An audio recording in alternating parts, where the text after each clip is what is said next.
Hello everybody, we have a new game with the white pieces against Bono62. We're going to open up with the bishop's opening against this 1272 rated player. He brings out his queen on move 2, attacks a pawn, but can't be that good of a move, right? He wants to put his bishop here, so if you bring your knight out and he puts his bishop here, he's threatening mate in 1. And then you can stop it a couple ways. So let's put our knight here and develop the way we normally do. Okay, he plays c6, which prevents our pieces from coming here, namely the knight, which would attack the queen. So he's sticking to his guns. He's sticking to this setup, saying it's good. I'm going to disagree with him and just play d3, solidifying my pawn chain, opening up the dark square bishop's diagonal. Now he's playing another prophylactic pawn move so that I can't harass his queen again. So he's all focusing on his queen, which you wouldn't have to do if it wasn't there. So I'm just going to keep developing because why not? So I think let's put our knight here.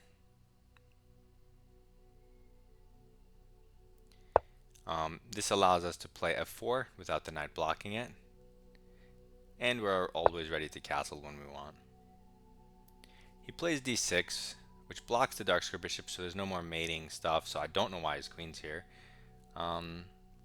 It opens up the light square bishop, a little bit of development. You know, it's not a very threatening move, so we can just continue on our merry way. I think simple development of the bishop towards the center makes sense. We could lift the queen and castle queenside, play f4, put a rook maybe on f1, and that could be our scheme of development and middle game structure.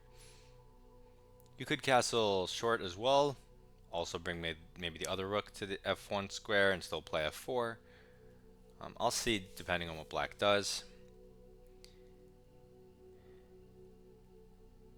I mean, he might go b5 here, kicking my bishop back, and then b4, and then in that case I might not castle queenside. So he just develops a bishop modestly, but now his knight has nowhere to go.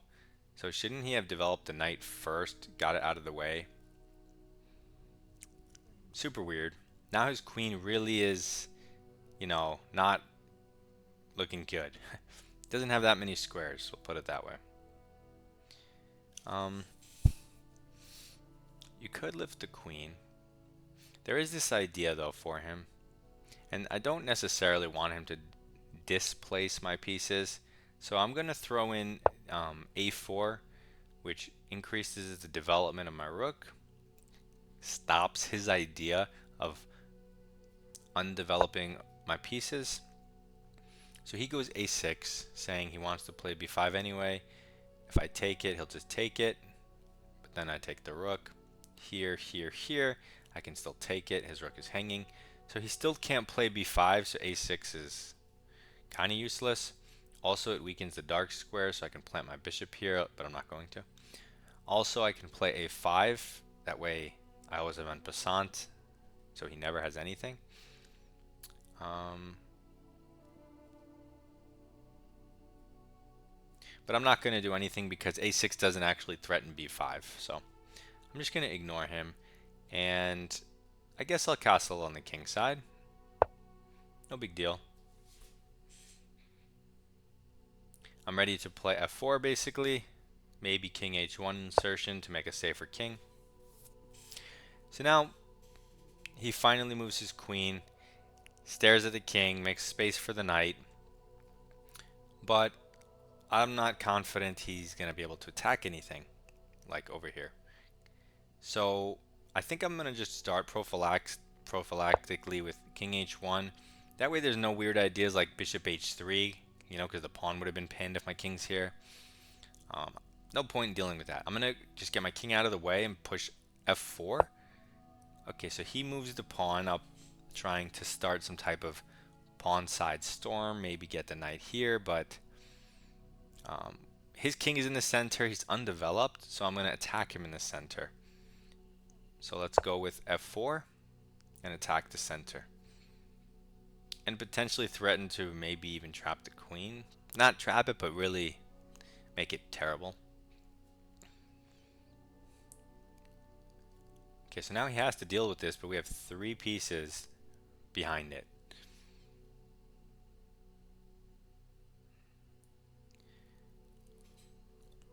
It's interesting.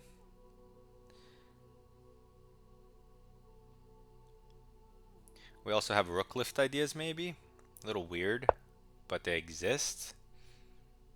So he develops a knight. The knight can go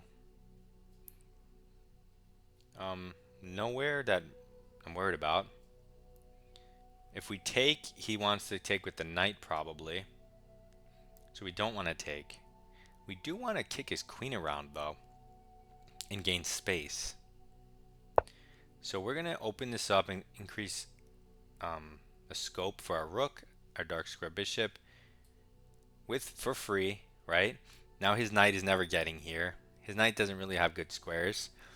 I could rook lift potentially. I don't have to though. I could just slowly keep making good moves and he'll just get squeezed further and further. So this is a move. Okay, see, this is what I mean. It's not technically trapped, but you know, we'll look at this queen. Okay, so this square is a bit vulnerable, but hard to apply much pressure. Maybe now I can break with d4, that his pieces are all terrible. Again, he doesn't have to do anything, and if I capture, he could throw his knight in here. I mean, it's still probably really good for me, but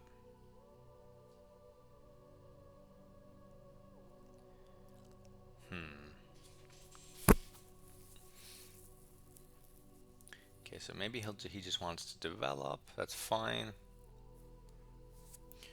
What do we want to do? This knight's bad. This knight's also bad. So let's go a5, the move I mentioned earlier. This really clamps down on the queen side, so he has no progress to be made there. We're also kind of doing better on the king side. And this opens up a square, an avenue for our knight on the dark squares, which would then allow this knight to go maybe here or maybe c3, d4. We'll see. But this is a good positional move regardless. Okay, so he goes full on g5, goes past my pawn. So now we have the ability to en passant. He would most likely take with his queen, but that blunders the queen. So if we en passant and he takes with the pawn, but then we have rook infiltration. If queen moves,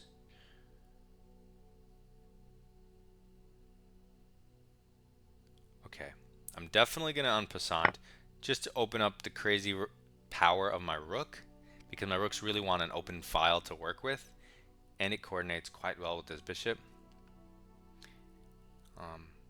Okay, so if he takes here, oh, he can't go here, the bishop's covering, so the queen is trapped in both lines. I guess if he just goes here now, I guess he has to go maybe like queen g7, but then I win a piece. Yeah, I think he blundered. I think g5, I get what he's trying to do. He has like nowhere to play, which is what I was trying to do to him, is give him no pawn breaks and no options. So he pushes past, which I guess if I let it, I mean, he never has an attack. At the most, this structure will get locked up, interlocked, and he'll never have anything on this side, and we'll have to play here. But even there, I'm better. Like I can prepare c3, d4. Like I can at least try to do something. I think he just has to wait. He could try this one day, but it'll always hang a pawn. So I think this was a mistake. We en passant. He takes back with the queen. I thought this allows this though. I mean, he does get a lot of material in return, but whatever. It's a queen. Let's take it.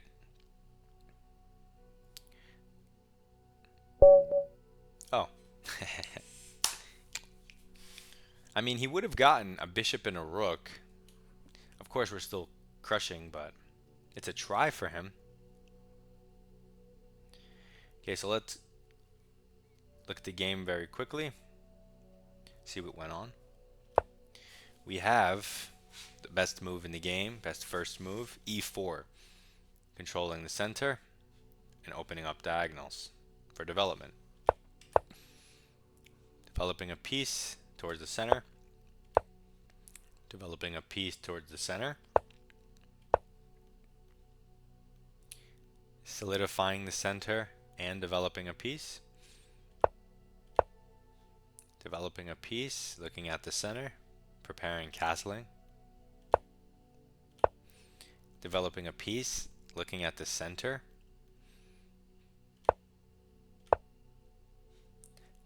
increasing development of the rook, but mainly prophylaxis and positional ideas. That's why rook pawn moves are just very good a lot of times. They come with lots of different ideas behind them. King safety, prophylaxis, because I mean normally I don't want to waste time. I want to just, let's say, play a4 immediately and get on with my life, but I mean bishop h3, it's not a big deal, but why allow stuff like that? So he goes here, I go prophylaxis. Now there is no bishop h3. If you go to g4, we have f3. So basically this prophylactic move is also hindering the bishop development greatly. So you have to connect the dots. And then attack the center, increase development, right? It's also principled from the standpoint of his king being in the center. Boom. Further increased development of these two pieces for free, and really restricting his queen because it does not have good squares.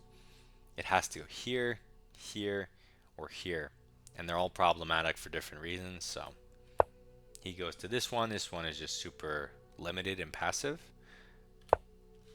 It allows a5, and what's the material? Even, right? 1, 2, 3, 4. Yeah, not a single thing has been traded in 12 moves, not even a pawn. And if I put on the eval, it'll give me plus 1.5. So 1.5 pawns, but nothing's been traded. It likes my position.